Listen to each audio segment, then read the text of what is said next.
Hello everyone. So in this video we are going to continue our discussion on short questions of chapter 6 coordinate geometry class 10th और बच्चों NCERT में ये chapter number 7 है coordinate geometry. तो previous video में हम question number 10 तक discuss कर चुके हैं। So let's continue from question number 11। So question number 11 says that find the value of a. ये मिसिंग टर्म है, ये हमें फाइंड करनी है। So that the point 3A lies on the line represented by this. मतलब ये point, this point is on the line. ये line का जहाँ पे भी ग्राफ आएगा, लाइन है 2x - 3y = 5। इस लाइन का जो भी ग्राफ आएगा तो ये पॉइंट इस पे लाई करता है। तो पॉइंट लाई करने का मतलब हुआ पॉइंट के जो कोऑर्डिनेट हैं, है ना, first number abscissa x, second number ordinate y। Okay, so ये पॉइंट इस लाइन पे लाई करता है, मतलब इसको सेटिस्फाई करेगा। ठीक है, तो बस हमें क्या करना है, इस इक्वेशन में x के प्लेस पे हमें लिखना है 3 और y के प्लेस पे हमें लिखना है a = 5। ये इक्वेशन, ये कंडीशन ट्रू होगी इस पॉइंट के लिए। तो ये पॉइंट इस लाइन में रख देते हैं, इसको सेटिस्फाई करना चाहिए, है ना। तो हम इक्वल लेके चलेंगे। -3a = 5, 6 माइनस में आएगा, दैट इज -1। माइनस से माइनस कैंसिल होता है, a की वैल्यू आ जाती है 1/3। Okay, let's see question number 12। Question 12 में क्या कहते हैं, these points a and b lie on the circle. ये दोनों पॉइंट एक सर्कल पे लाई करते हैं। Point A 4, 3 and point B कहीं पे भी आप बना सकते हैं। Point B is x 5।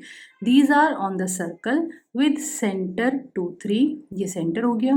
बच्चों ये काफ़ी इंपॉर्टेंट क्वेश्चंस हैं जो एवरी नाउ एंड देन, लगभग हर साल डिजिट्स चेंज कर करके इसी तरीके के क्वेश्चंस शॉर्ट क्वेश्चन में आते हैं। ओके, ये सेंटर हमें गिवन है, find the value of x। Okay, circle की बाउंड्री पे हैं, ऐसा क्वेश्चन हम पहले भी कर चुके हैं। सर्कल की बाउंड्री पे 2 पॉइंट्स हैं, सेंटर गिवन है, इसका मतलब दोनों रेडियस इक्वल होंगी, OA OB रेडियस इक्वल होंगी, है ना। OA = OB। So you can apply the concept of equi distance also. ये दोनों डिस्टेंस निकालिए और उनको इक्वल लिख दीजिए। चलिए थोड़ा सा यहाँ पे सॉल्व कर लेते हैं इसको।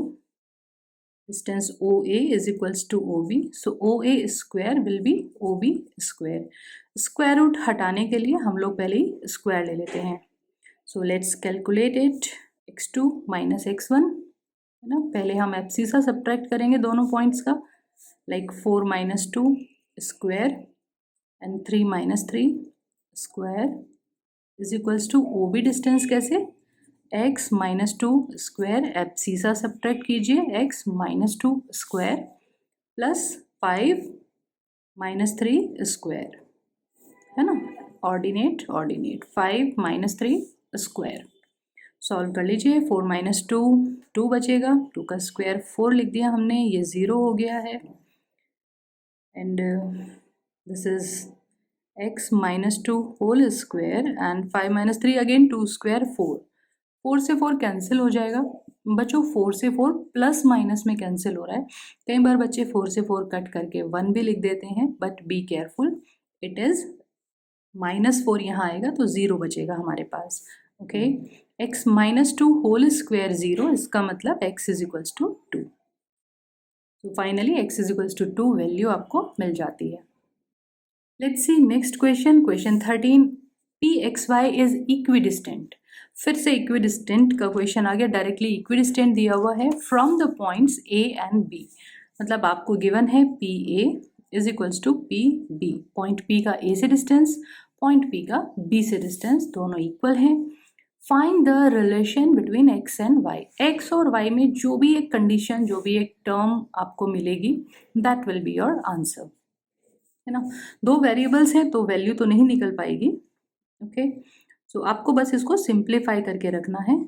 x - 7 whole square y minus 1 whole square, अभी हमने ए पे डिस्टेंस निकाला है, स्क्वायर साथ साथ ले लेते हैं, P B square that will be X minus 3 square plus Y minus 5 square, whole square खोलिए, सिंप्लीफाई कीजिए, एक्स वाई में एक रिलेशन आ जाएगा। लाइक दिस होल स्क्वायर हमने सिंप्लीफाई कर दिया है और X square cancel, Y square cancel, और भी कुछ देख सकते हैं, कुछ डायरेक्ट कैंसिल हो रहा है तो, अदरवाइज एक्स और वाई की टर्म्स कलेक्ट कर लेते हैं।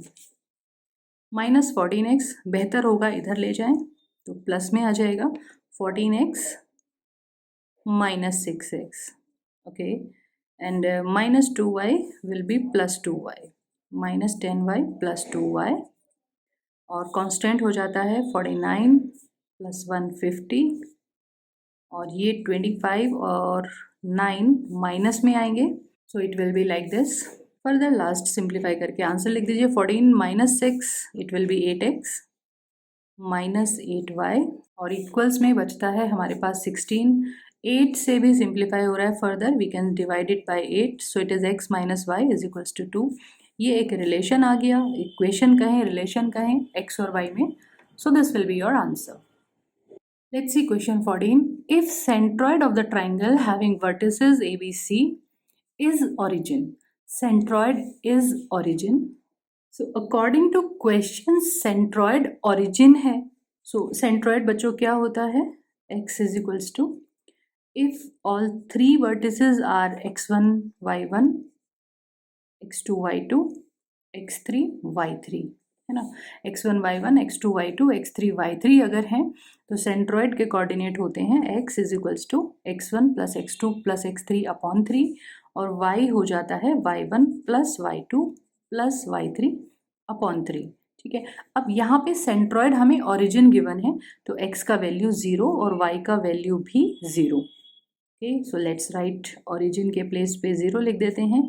अब x हमें कौन सा लेना है, means abscissa of all the points a b c हमें यहाँ पे मिल रहा है, abscissa that is x1 x2 x3, ठीक है बच्चों।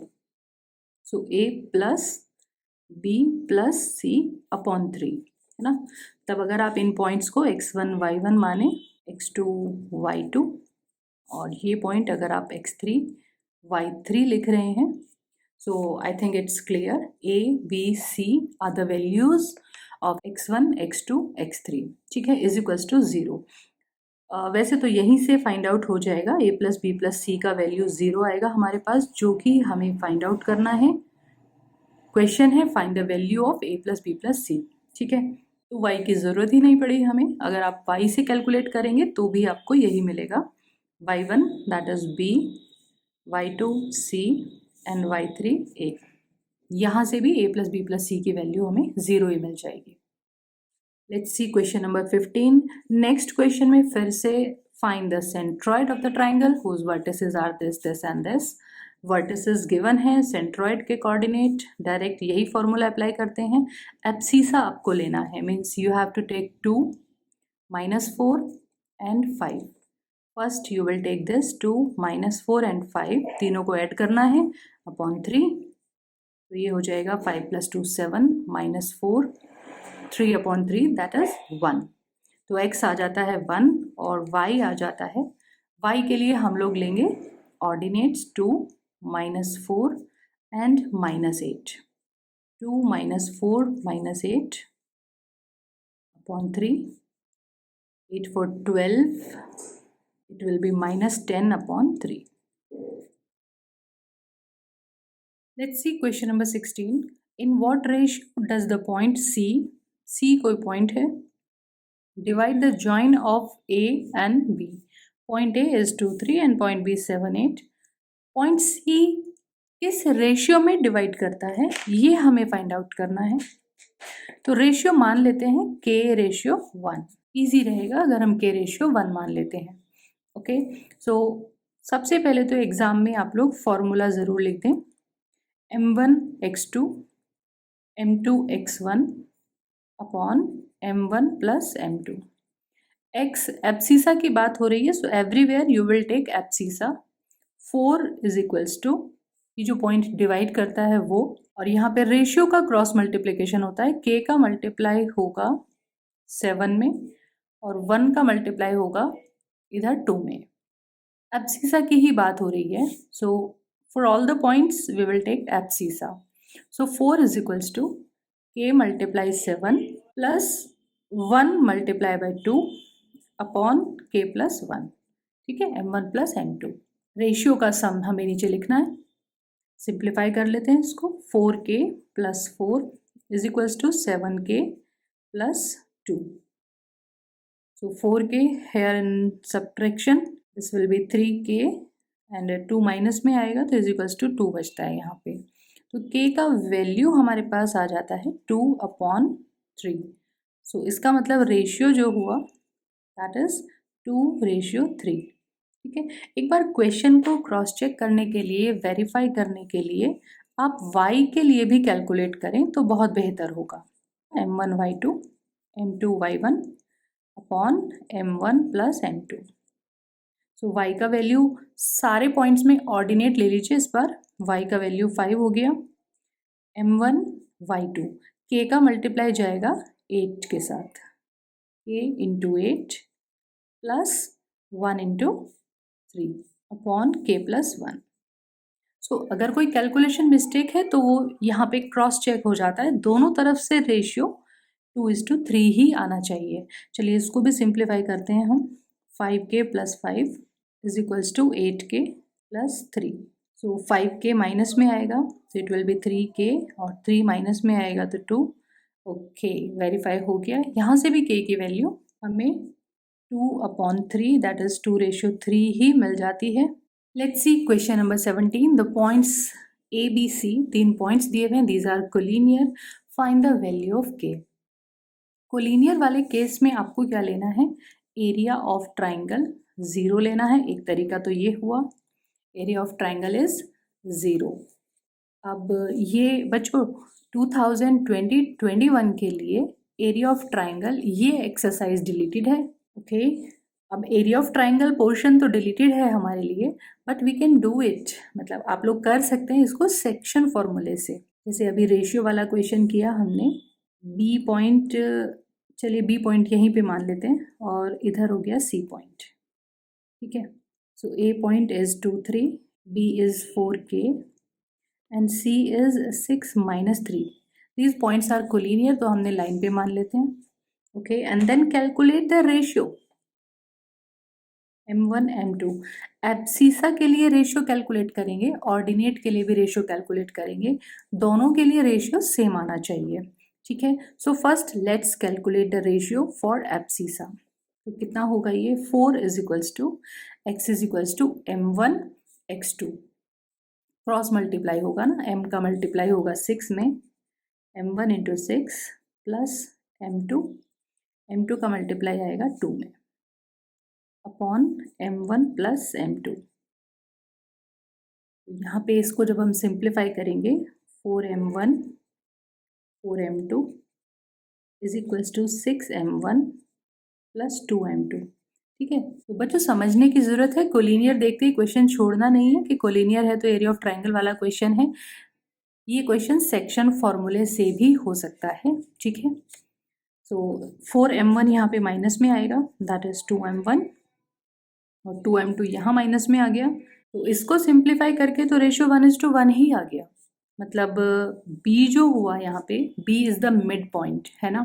तो k की वैल्यू आप डायरेक्ट मिड पॉइंट वाले कॉन्सेप्ट से भी निकाल सकते हैं। आप मिड पॉइंट फॉर्मूला अप्लाई करके भी k की वैल्यू निकाल सकते हैं। और सेक्शन फॉर्मूला तो है ही हमारे पास, k इज इक्वल्स टू, चलिए सेक्शन फॉर्मूले से समझ लीजिए, क्योंकि ज़रूरी नहीं है हर एक क्वेश्चन में रेशियो 1:1 आए। ये तो स्पेशल केस हो गया मिड पॉइंट वाला, but ratio formula he apply कर रहे हैं। सो 1 इंटू, दोनों नंबर 1 1 आ गए ना हमारे पास, ये 1 और ये भी 1। सो 1 का मल्टीप्लाई आएगा -3 में, प्लस 1 का मल्टीप्लाई आएगा 3 में, 1 into -3 and 1 into 3 upon 1 plus 1। Okay, वही मिड पॉइंट लगाइए या कैसे भी कीजिए आप, एक ही बात आएगी। -3 प्लस 3 इट विल बी 0।